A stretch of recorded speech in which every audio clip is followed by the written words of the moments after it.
వృశ్చిక రాశిలోని విశాఖ నక్షత్రం 4వ పాదం, విశాఖ.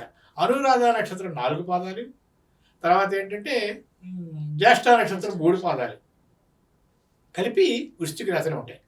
జ్యేష్ఠ నక్షత్రం 4 పాదాలు, జ్యేష్ఠ 4 పాదాలు, అనురాధ 4 పాదాలు, విశాఖ నక్షత్రం 4వ పాదం, ఈ 9 పాదాలు కలిపి వృశ్చిక రాశిలో ఉంటాయి.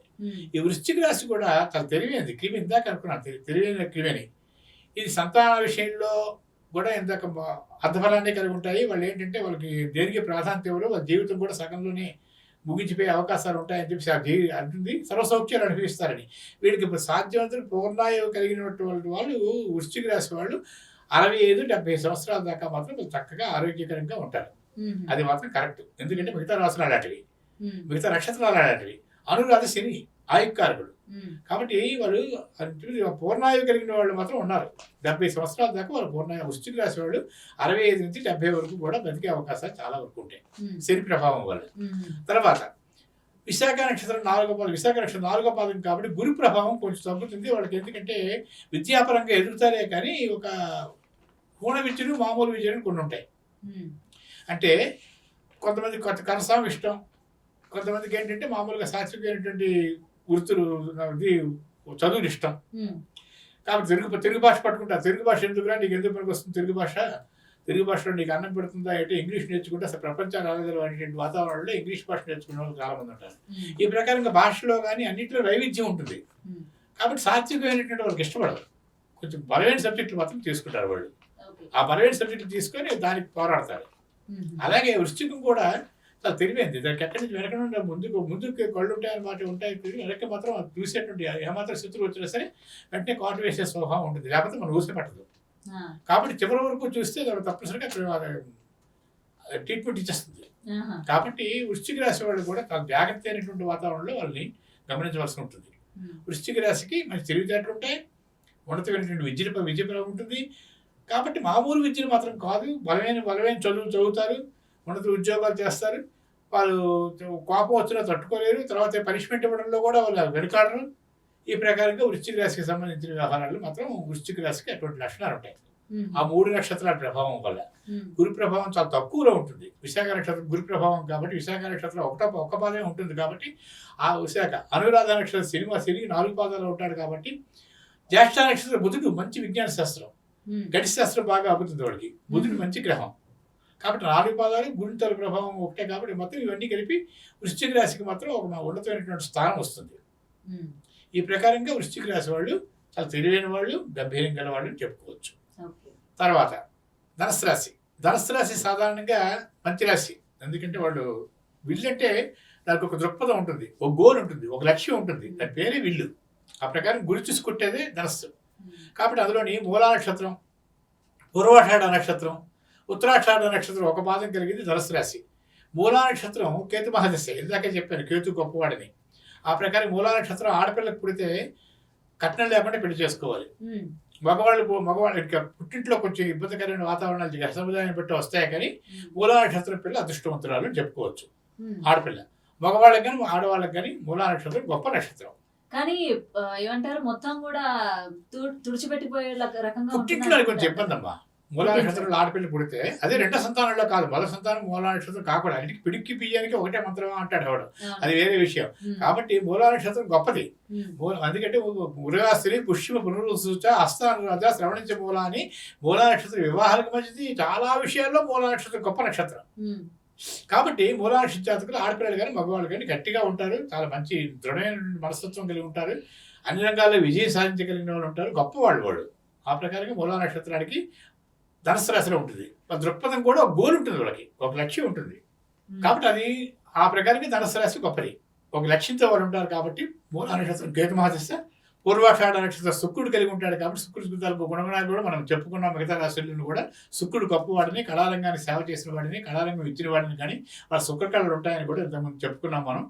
తర్వాత ఏంటంటే ఉత్తరాషాఢ నక్షత్రం సూర్యభగవానుడు కూడా చెప్పుకున్నాం కూడా ఒక పాదం కలిగి అంటే అందులో ఉంటుంది. కాబట్టి ఆరోగ్యం కూడా బాగుంటుంది.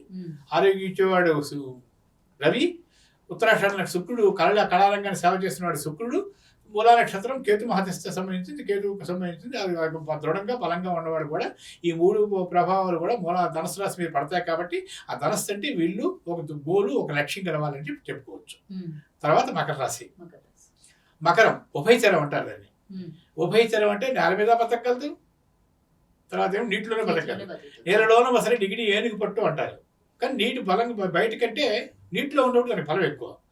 ఆ ప్రకారంగా వాళ్ళు పుట్టిన వాళ్ళు కూడా ఏంటవుతుందంటే వాళ్ళు ఆ నక్షత్రాల్లోని అంటే ఉత్తరాషాఢ నక్షత్రం 2-3-4 పాదాలు, శ్రవణ నక్షత్రం 4 పాదాలు గలవాళ్ళు, ధనిష్ట నక్షత్రం 2 పాదాలు గలవాళ్ళు మకర రాశికి సంబంధించింది. ఇక్కడ మకర రాశి వాడికి కొంచెం బలహీనం ఏర్పడుతుంది. ఎందుకంటే 4 పాదాలు శ్రవణం, చంద్రుడు ఉన్నాడు, పూర్తిగా ఉంటాడు. తర్వాత ఆరోగ్యపరంగా కాదు, వాళ్ళు మానసికంగా కొంచెం వాళ్ళకు సుపీరియారిటీ కాంప్లెక్స్ తక్కువ, ఇన్ఫీరియారిటీ కాంప్లెక్స్ వాళ్ళకి ఎక్కువ. శ్రవణ నక్షత్ర జాతకులకి కొంచెం తాను హింసించుకునే స్వభావం ఉంటుంది. నేను పనికిరాని వాడినేమో, నేను బాగా చదవలేనేమో, ఇటువంటి చంద్రుని ప్రభావం తీవ్రంగా ఉంటుంది. కాబట్టి వాళ్ళు ఏంటంటే కొంచెం మానసికంగా కొంచెం హర్ట్ అవుతుంటారు ప్రతి విషయానికి. అది మానుకోవాలి వాళ్ళు. తర్వాత ఏంటంటే సూర్య భగవానుడి ప్రభావం చాలా బాగుంటుంది. 3 పాదాలు ఉన్నాయి ఉత్తరాషాఢ నక్షత్రం, ఒక పాదమే ఉంటుంది ధనస్సులోని, 3 పాదాలు మకరంలో ఉంటాయి. కాబట్టి ఆరోగ్యపరంగా చాలా గొప్పవాడు వాళ్ళు. ఆ తర్వాత ఏమో మానసికంగా కొంచెం బలహీన పనులు, ఎందుకన్నా అంటే శ్రవణ నక్షత్రం ఉంది కనుక. తర్వాత ధనిష్ట నక్షత్రం 2 పాదాలు ఉంది కాబట్టి ఆ ధనిష్ట కుదురుకు సంబంధించిన వ్యవహార ధనకారకుడు కూడా 2 పాదాల్లో ఉన్నాడు కాబట్టి అది కూడా కొంచెం చర్మ వ్యాధికి సంబంధించింది. ధనం విషయంలో కొంచెం ఇబ్బంది పడే తత్వం కూడా మకర రాశికి ఉంటుంది. కాకపోతే వాళ్ళు ఎక్కడైనా బతకగలరు. ఉభయచరం అంటారు దాన్ని. ఉభయచరం అంటే నీటి మీద బతకగలదు, పైన బతకగలదు, ఆవిడ వదిలిసినప్పటికీ అడిగిలో బతకగలరు వాడు. అటువంటి స్వభావం ఎవరైనా వేస్తే ఒక్కొక్కరు మానసికమైన బాధపడ్డా సరే వాళ్ళు ఒక లక్ష్యం మీద ఉంటారు. ఒకటి మళ్ళీ జాగ్రత్తగా వాళ్ళు గమ్యం చేరిపోయే తత్వం కూడా ఉంటుంది వాళ్ళకి. కాబట్టి వాళ్ళు ఎక్కడైనా బతకగలరు. అది మకర రాశికి ఉండేటువంటి గొప్ప శక్తి. మకర రాశి కూడా చాలా మంచి శక్తి ఉంది. దాని గురించి చెప్పాలంటే చాలా పెద్ద పేజీలు ఉన్నాయి. అది సంగతి. ఇప్పుడు సంక్షిప్తంగా మనం చెప్పుకున్నాం. తర్వాత కుంభరాశి. కుంభరాశిలో ఉండేటువంటి ప్రధానం ఏంటంటే లక్షణం ఏంటంటే ఈ సతిభిష నక్షత్రం 4 పాదాలు, పూర్వభద్ర నక్షత్రం 3 పాదాలు, ధనిష్ట నక్షత్రం 3-4 పాదాలు కలిపి కుంభరాశి అంటారు. ఈ కుంభరాశి జల సంబంధించింది, కొంచెం బలహీనమైనటువంటి రాశి. దానికి ఎక్కువ ప్రాధాన్యత ఉండదు. వాళ్ళ మనుషులు కూడా కుంభరాశి, కుంభలగ్న జాతకులు కొంచెం సమాజంలో కొంచెం అందరికంటే కొంచెం తక్కువ ఫలం కలిగి ఉంటారు.